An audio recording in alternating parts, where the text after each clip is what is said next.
করি। এই যে এটা হইতেছে আমার শ্বশুর, সালাম দাও। আসসালামু আলাইকুম। উনি হইতেছে আমার শাশুড়ি, সালাম দাও। তুমি হইতেছে আমার বর্তমান বউ আর কি, দাও সালাম দাও। থামো। কে ও? বউ? বউ তো দেখে বোঝাই যাচ্ছে, কিন্তু কার বউ ধরে নিয়ে আসছো? আমার বউ মানে তোমার সতীন আর কি, সতীন সালাম করতো। দাঁড়াও, একদম আমার কাছে আসবে না। এই মিয়া, এই হাজলামি করো। কিসের সত্যি, কিসের বউ? ফাইজলামি করুম কি লেগে? সত্যি সত্যি বিয়া করছি, তা আমার বউ হইব আর সতীন হইব না? মা, ও কি বলছে এগুলো?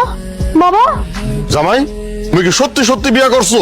বিয়া কি কেউ মিথ্যা মিথ্যা করে নাকি? উনি আমার সত্যি সত্যি বিয়া করছে, কাবিনও করছে।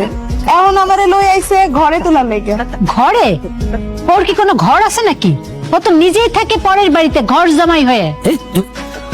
আপনাদের তো অনেক ঘর, আমাদের যে কোনো একটা ঘরে থাকতে দিলেই হইব। এই সেরি, তুই ওরা কেমনে বিয়ে করলি? তুই জানতিস না ওর একটা বউ আছে? তুই এখন আমার বাড়ি থেকে বের হয়ে যা। যা। আমি কেন বের হব? আমি ওনার বিয়ে করা বউ।